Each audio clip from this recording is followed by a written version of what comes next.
കരൾ മാറ്റിവെക്കേണ്ടി വന്ന മനുഷ്യർ സംസ്ഥാന തലത്തിൽ സംഗമിച്ചു. കോഴിക്കോട് നളന്ദ ഓഡിറ്റോറിയത്തിൽ ലിവർ ഫൗണ്ടേഷൻ കേരളയുടെ നേതൃത്വത്തിലാണ് പരിപാടി നടത്തിയത്. MK രാഘവൻ MP ഉദ്ഘാടനം ചെയ്തു.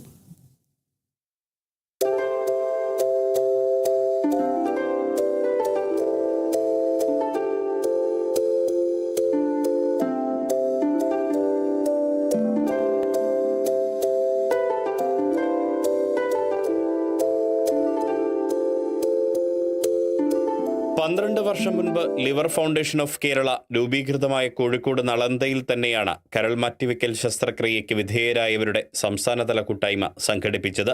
മദ്യപിക്കുന്നത് കൊണ്ടാണ് കരൾ രോഗങ്ങൾ വരികയെന്ന തെറ്റിദ്ധാരണ മാറ്റാൻ സംഘടനയുടെ പ്രവർത്തനത്തിലൂടെ സാധിച്ചെന്ന് ലിവർ ഫൗണ്ടേഷൻ ഓഫ് കേരള ഭാരവാഹിയും ചലച്ചിത്ര നടനുമായ വിജയൻ കാരന്തൂർ കേരള വിഷൻ ന്യൂസിനോട് പറഞ്ഞു. പൊതുവെയുള്ളൊരു ധാരണ നല്ല കള്ളുടിച്ചിട്ടാണ് ഓന് കരൾ പോയതെന്നുള്ള, പക്ഷെ അങ്ങനെയല്ല. അതിൽ എനിക്ക് തോന്നുന്നു പകുതിയിലധികം ആളുകൾ നോൺ ആൽക്കോളിക് ലിവർ സിറോസ്, കുറേ സ്ത്രീകളായാലും കുട്ടികളായാലും ഒക്കെ വരുന്നത്. അപ്പം അങ്ങനെ ഒരു ധാരണ സമൂഹത്തിനുണ്ടായിരുന്നു. പക്ഷെ അത് കൃത്യമായൊരു ബോധവൽക്കരണം കൊണ്ട് ഇത് ആർക്കും വരാം എന്നുള്ള, കാരണം നമ്മളുടെ ജീവിത രീതികൾ, നമ്മളുടെ ഭക്ഷണ രീതികൾ, അതിൻ്റെയൊക്കെ ഒരു ഫാസ്റ്റ് ഫുഡ് അതുമാതിരിയുള്ളൊരു അതിൻ്റെ ഒരു പരിണത ഫലമാണിത്. ശസ്ത്രക്രിയയ്ക്ക് വേണ്ട തുക കണ്ടെത്താൻ നാട് കൈയോർത്ത് പലപ്പോഴും സാധിക്കാറുണ്ട്. എന്നാൽ കരൾമാറ്റ ശസ്ത്രക്രിയയ്ക്ക് ശേഷം ഭാരിച്ച ചെലവുള്ള തുടർ ചികിത്സയ്ക്കുള്ള പണം കണ്ടെത്താനാവാതെ വിഷമിക്കുന്നവരാണ് ഏറിയ പങ്കും. ഇതോടെ സംഘടന തന്നെ ആശ്വാസ് എന്ന പേരിൽ പരസ്പര സഹായനിധി രൂപീകരിച്ച് അംഗങ്ങൾക്ക് ചെറിയ കൈത്താങ്ങ് നൽകി വരുന്നുണ്ട്.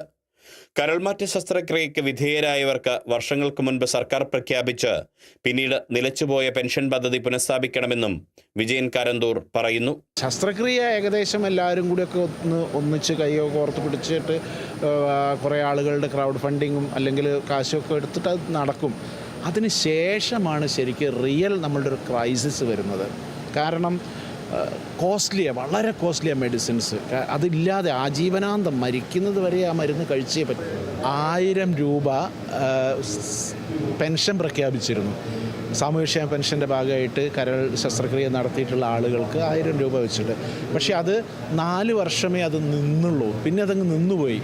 കരൾ മാറ്റിവെക്കൽ ശസ്ത്രക്രിയയ്ക്ക് വിധേയരായവർക്ക് ഇൻഷുറൻസ് പരിരക്ഷ ഉണ്ടാവാറില്ല. ഈ ഘട്ടത്തിൽ സർക്കാർ ബദൽ മാർഗങ്ങൾ തയ്യാറാക്കണമെന്ന സംഘടനാ ഭാരവാഹിയായ സൈതലവിയുടെ വാക്കുകൾ.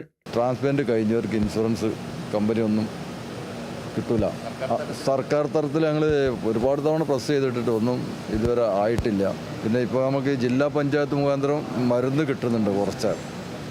അത് മറ്റേ ഫുള്ളായിട്ട് കിട്ടുന്നില്ലെങ്കിലോ ഒരു ഏകദേശം ഒരു ആശ്വാസമാണ്. മറ്റേ 5000 വരുന്നവരുണ്ട്, 10000 വരെ, 30000 വരെ മാസം മരുന്ന് വരുന്നവരുണ്ട്. ഇപ്പോൾ ജനിച്ചു വീഴുന്ന ഓരോ കുഞ്ഞിന്റെ പേരിലും ആരോഗ്യ ഇൻഷുറൻസ് നിർബന്ധമാക്കണമെന്ന സ്വകാര്യ ബിൽ പാർലമെന്റിൽ ഇപ്പോഴും പരിഗണിക്കപ്പെടാതെ കിടക്കുകയാണെന്ന് ഉദ്ഘാടകനായ MK രാഘവൻ MP. താൻ കൊണ്ടുവന്ന ആ ബില്ല് പരിഗണിക്കും വരെ പോരാട്ടം തുടരുമെന്നും അദ്ദേഹം വ്യക്തമാക്കി. ഞാൻ ഒരു വർഷം മുമ്പ് നടന്ന ഒരു ലോകസഭാ സമ്മേളനത്തിൽ ഒരു പ്രൈവറ്റ് മെമ്പർ ബില്ല് ഞാൻ അവതരിപ്പിച്ചിട്ടുണ്ട്, ഞാൻ കൊടുത്തിട്ടുണ്ട്. പക്ഷേ ഇതുവരെ എടുത്തില്ല. അത് മറ്റൊന്നുമല്ല, ആരോഗ്യരംഗത്ത് ജനിച്ചു വീഴുന്ന മുഴുവൻ ആളുകൾക്കും നിർബന്ധമായും ഇൻഷുറൻസ് ഏർപ്പെടുത്തണം എന്നുള്ളതാണ് ആ ബില്ലിലെ എൻ്റെ പ്രധാനപ്പെട്ട ആവശ്യം. വീണ്ടും ജൂലൈ മാസം സമ്മേളനം ആരംഭിക്കുകയാണ്. വീണ്ടും അതിനുവേണ്ടി ആ ബില്ലെടുപ്പിക്കാൻ ശ്രമിക്കുക.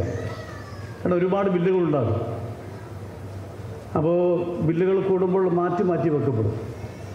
ചലച്ചിത്ര താരം കുമാർ സുനിൽ മുഖ്യാതിഥിയായിരുന്നു. സംസ്ഥാനത്തിന്റെ വിവിധ ഭാഗങ്ങളിൽ നിന്നുള്ള 2800ഓളം പേരാണ് കൂട്ടായ്മയുടെ ഭാഗമായി ഉള്ളത്. സർക്കാരും സമൂഹവും ഏറ്റവും ഗൗരവകരമായി പരിഗണിക്കേണ്ട ആവശ്യങ്ങളാണ് ഇവർ ഉന്നയിക്കുന്നത്. നാളെ സമൂഹത്തിൽ ലിവർ ഫൗണ്ടേഷനിലെ അംഗങ്ങളുടെ എണ്ണം വർദ്ധിക്കാതിരിക്കട്ടെ എന്ന് നമുക്കും പ്രത്യേകിക്കാം. ക്യാമറ പേഴ്സൺ റിഷാദ് ടിക്കയ്ക്കൊപ്പം Riyas KMR, Kerala vision news, Kozhikode.